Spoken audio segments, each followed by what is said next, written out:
भगवद गीता केवल एक धार्मिक ग्रंथ नहीं, बल्कि जीवन को समझने और जीने की दिव्य कला है।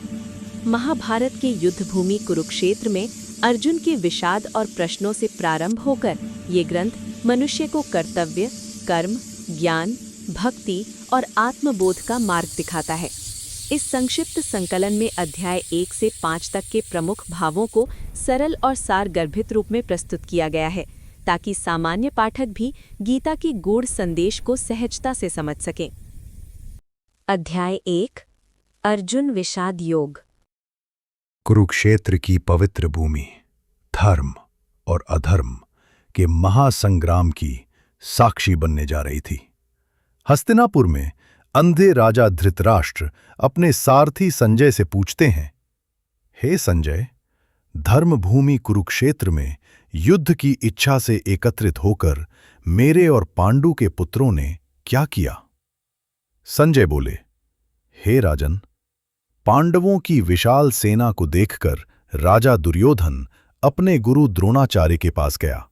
उसने महारथियों का वर्णन किया, भीम, अर्जुन, द्रुपद, सात्यकी, भीष्म, कर्ण, कृपाचार्य, और तभी भीष्म पितामह का शंखनाद आकाश को चीरता हुआ गूंज उठा। शंख, नगारे, तुरहियां, धरती कांप उठी। श्वेत अश्वों से युक्त रथ पर माधव और अर्जुन ने अपने दिव्य शंख बजाए। रोक। तभी अर्जुन ने कहा, हे अच्युत, मेरा रथ दोनों सेनाओं के मध्य ले चलिए। जब अर्जुन ने अपने ही गुरुजनों को, पितामहों को, भाइयों, मित्रों और स्वजनों को देखा, उसका हृदय करुणा से भर गया। उसका शरीर कांपने लगा, मुख सूख गया, गांडीव उसके हाथ से गिर पड़ा। अर्जुन बोला, हे कृष्ण, अपने ही स्वजनों को मारकर मुझे न विजय चाहिए, न राज्य, न सुख। कुल का नाश होगा, परंपराएं नष्ट होंगी, अधर्म फैलेगा। हे माधव, ऐसे युद्ध से हमें क्या प्राप्त होगा? और अंततः अर्जुन ने अपने धनुष और बाण त्याग दिए। वो रथ पर बैठ गया, शोक और करुणा से भरा हुआ। युद्ध भूमि में एक महान योद्धा युद्ध करने में असमर्थ हो गया। अध्याय 2 सांख्य योग, विश्लेषणात्मक ज्ञान का योग। करुणा से अभिभूत, अश्रुओं से भरे नेत्रों वाले शोकाकुल अर्जुन को देखकर भगवान श्री कृष्ण ने उससे मधुर किंतु गंभीर वचन कहे, हे अर्जुन, इस संकट की घड़ी में ये मोह तुम्हारे भीतर कैसे उत्पन्न हुआ? ये न सम्मान के योग्य है, न ही उच्च लोकों को देने वाला। ये केवल अपयश का कारण है। हे पार्थ, इस प्रकार की दुर्बलता तुम्हें शोभा नहीं देती। हृदय की तुच्छ कमजोरी त्यागो और युद्ध के लिए खड़े हो जाओ। अर्जुन बोला, हे मधुसूदन, मैं भीष्म और द्रोण जैसे पूजनीय गुरुओं पर बाण कैसे चला सकता हूं? उन्हें मारकर प्राप्त सुख रक्त से सना होगा। मैं किन कर्तव्य विमूढ़ हो गया हूं। मैं आपका शिष्य हूं, आपकी शरण में आया हूं। कृपया बताइए, मेरा परम हित किस में है? श्री कृष्ण बोले, तुम उनके लिए शोक कर रहे हो जो शोक के पात्र नहीं है। आत्मा न जन्म लेती है न मरती है। शरीर नष्ट होता है, आत्मा नहीं। जिस प्रकार मनुष्य पुराने वस्त्र त्याग कर नए वस्त्र धारण करता है, उसी प्रकार आत्मा पुराने शरीर को छोड़ नया शरीर धारण करती है। एक योद्धा के लिए धर्म की रक्षा हेतु युद्ध परम कर्तव्य है। या तो स्वर्ग प्राप्त होगा या पृथ्वी का राज्य। इसलिए हे अर्जुन, उठो, दृढ़ संकल्प के साथ युद्ध करो, कर्म करो, फल की आसक्ति त्याग कर। यही बुद्धि योग है। यही वो मार्ग है जो भय से भी रक्षा करता है। जो केवल इंद्रिय सुखों में आसक्त रहते हैं, उनकी बुद्धि स्थिर नहीं होती। परम सत्य को जानने वाला वेदों के प्रयोजन को स्वतः पूर्ण कर लेता है। तुम्हारा अधिकार केवल कर्म पर है, फल पर नहीं। फल की कामना से मुक्त होकर कर्म करना ही योग है। जो सुख दुख में विचलित नहीं होता, आसक्ति, भय और क्रोध से मुक्त रहता है, वही स्थित प्रज्ञ कहलाता है। आसक्ति से कामना, कामना से क्रोध, क्रोध से स्मृति भ्रंश और बुद्धि का नाश हो जाता है। जो मन और इंद्रियों को वश में रखता है उसे भगवान की कृपा प्राप्त होती है, और जहां शांति है वहीं सुख है। जिस प्रकार नदियां समुद्र को विचलित नहीं कर पाती, उसी प्रकार ज्ञानी पुरुष कामनाओं से विचलित नहीं होता। जो ममता, अहंकार और कामनाओं से मुक्त है वही परम शांति को प्राप्त करता है। ऐसी आत्मा मृत्यु के समय भगवान के परम धाम में प्रवेश करती है। यही है भगवद गीता का अमर संदेश।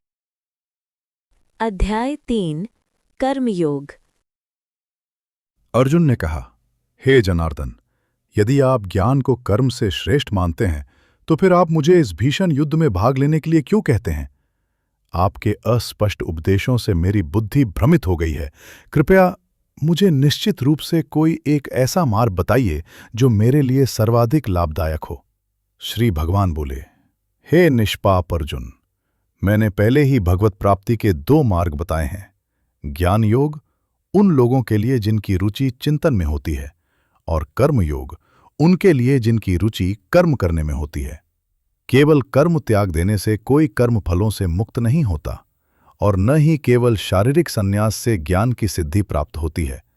कोई भी मनुष्य एक क्षण भी अकर्मा नहीं रह सकता।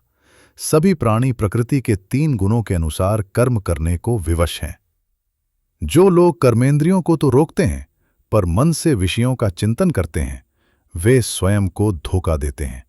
ऐसे लोग पाखंडी कहलाते हैं। लेकिन हे अर्जुन, जो कर्मयोगी मन से इंद्रियों को नियंत्रित करते हैं और बिना आसक्ति के कर्म करते हैं, वही वास्तव में श्रेष्ठ हैं। इसलिए अपने नियत कर्म करो। निष्क्रियता जीवन का आधार नहीं बन सकती। परमात्मा के लिए यज्ञ स्वरूप में कर्म करो, अन्यथा कर्म बंधन का कारण बनेंगे।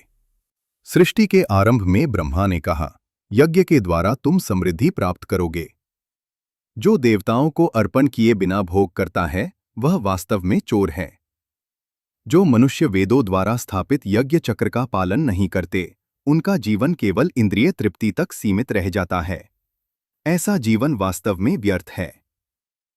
अतः आसक्ति का त्याग करके कर्म करो, इसी से परमात्मा की प्राप्ति होती है। राजा जनक जैसे महापुरुषों ने कर्म करते हुए ही सिद्धि प्राप्त की। हे पार्थ, तीनों लोकों में मेरे लिए कोई कर्म अनिवार्य नहीं है, फिर भी मैं कर्म करता हूं। यदि मैं कर्म न करूं तो संसार अराजकता में डूब जाए।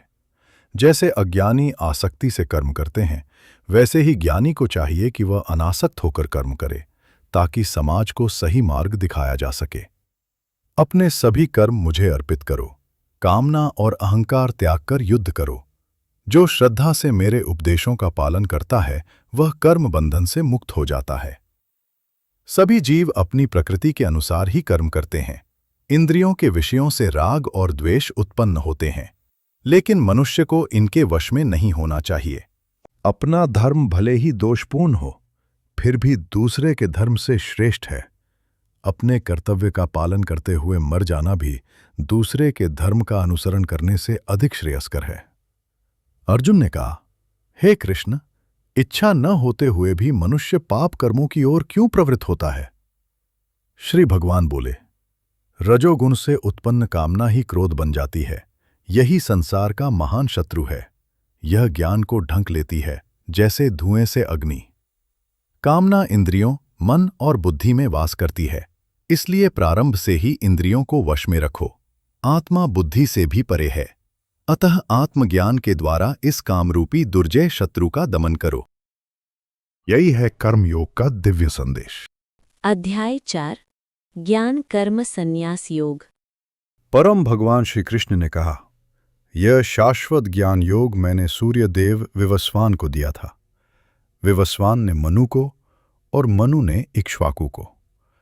इस प्रकार यह दिव्य ज्ञान राजर्षियों द्वारा परंपरा में सुरक्षित रहा, किंतु काल के प्रवाह में यह संसार से लुप्त हो गया। आज वही प्राचीन गूढ़ योग मैं तुम्हें इसलिए बता रहा हूं अर्जुन, क्योंकि तुम मेरे मित्र और भक्त हो। अर्जुन ने कहा, आपका जन्म विवस्वान के बहुत बाद हुआ, फिर यह ज्ञान आपने उन्हें कैसे दिया? तुम और मैं अनेक जन्म ले चुके हैं। तुम उन्हें भूल चुके हो, पर मुझे सब स्मरण है। मैं अजन्मा हूं, अविनाशी हूं, फिर भी योग माया द्वारा इस संसार में प्रकट होता हूं। जब जब धर्म की हानि होती है और अधर्म बढ़ता है, तब तब मैं अवतार लेता हूं। भक्तों की रक्षा, दुष्टों के विनाश और धर्म की स्थापना के लिए मैं प्रत्येक युग में प्रकट होता हूं। जो मेरे जन्म और कर्म के रहस्य को जान लेता है, वह पुनः जन्म नहीं लेता, मेरे परम धाम को प्राप्त होता है। आसक्ति त्याग कर सभी कर्म यज्ञ रूप में करो। कर्म बंधन नहीं बनते, बल्कि मुक्ति का मार्ग बनते हैं। कर्म क्या है, अकर्म क्या है, यह समझना भी कठिन है, पर जो इसे जान लेता है वही वास्तव में बुद्धिमान है। ज्ञान रूपी अग्नि सभी कर्मफलों को भस्म कर देती है। सत्य को जानने के लिए गुरु के पास जाओ। सेवा, विनम्रता और प्रश्न से दिव्य ज्ञान प्राप्त होता है। महापापी भी ज्ञान की नौका में बैठकर संसार सागर पार कर सकता है। श्रद्धा और संयम से दिव्य ज्ञान प्राप्त होता है और उससे परम शांति। अतः हे अर्जुन, ज्ञान रूपी शस्त्र से अपने संशयों को काट दो। योग में स्थित हो जाओ। उठो और अपने कर्तव्य के लिए युद्ध करो। अध्याय 5 कर्म संन्यास योग। अर्जुन ने कहा, हे कृष्ण, पहले आपने कर्म संन्यास की सराहना की और फिर भक्ति युक्त कर्मयोग का उपदेश दिया। कृपया अब मुझे स्पष्ट बताइए, इन दोनों में कौन सा मार्ग मेरे लिए अधिक लाभदायक है? भगवान श्री कृष्ण ने कहा, कर्म संन्यास और कर्मयोग दोनों ही परम लक्ष्य तक ले जाते हैं, किंतु कर्मयोग कर्म संन्यास से श्रेष्ठ है। न किसी फल की कामना करता है, वही नित्य सन्यासी है। ऐसा कर्मयोगी द्वंद्वों से मुक्त होकर सरलता से बंधनों से मुक्त हो जाता है। केवल अज्ञानी ही ज्ञान और कर्म को अलग अलग मानते हैं। ज्ञानी जानते हैं, इन दोनों में से किसी एक का भी सही पालन समान फल देता है।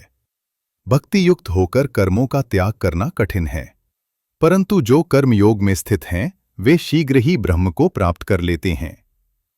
कर्मयोगी चलते फिरते, देखते सुनते सदा यह जानते हैं, मैं करता नहीं हूं। केवल इंद्रियां अपने विषयों में क्रियाशील रहती हैं। जो अपने कर्म भगवान को अर्पित करता है, वो पाप से उसी प्रकार अछूता रहता है जैसे कमल का पत्ता जल से। योगी शरीर, मन और बुद्धि से केवल आत्मशुद्धि के लिए कर्म करते हैं। फल त्याग से उन्हें परम शांति प्राप्त होती है। आत्मसंयमी व्यक्ति स्वयं को कर्ता नहीं मानता। न भगवान कर्म रचते हैं, न फल। यह सब प्रकृति के गुणों से होता है। जब अज्ञान ज्ञान से नष्ट होता है, तब सत्य का प्रकाश उसी प्रकार प्रकट होता है जैसे सूर्य के उदय से अंधकार मिट जाता है। ज्ञानी पुरुष ब्राह्मण, गाय, हाथी, कुत्ते और चांडाल सभी को समान दृष्टि से देखते हैं। यही सच्ची मुक्ति है। जो बाह्य सुखों में आसक्त नहीं होते, वे अंतरात्मा में परम आनंद का अनुभव करते हैं। इंद्रिय सुख प्रारंभ में मधुर लगते हैं, परंतु उनका अंत दुख में होता है। ज्ञानी उनसे दूर रहते हैं। जो भीतर आत्मिक सुख का अनुभव करते हैं, जिन्होंने क्रोध और काम को जीत लिया है, वे भगवान में लीन होकर मुक्त हो जाते हैं। बाह्य विषयों से हटकर, दृष्टि को भौहों के मध्य स्थिर कर, श्वास प्रश्वास को संतुलित कर, जो इंद्रिय, मन और बुद्धि को संयमित करता है, वो सदा के लिए मुक्त हो जाता है। जो मुझे समस्त यज्ञों का भोक्ता, समस्त लोकों का स्वामी और सभी प्राणियों का सच्चा हितैषी जान लेते हैं, वे परम शांति प्राप्त करते हैं।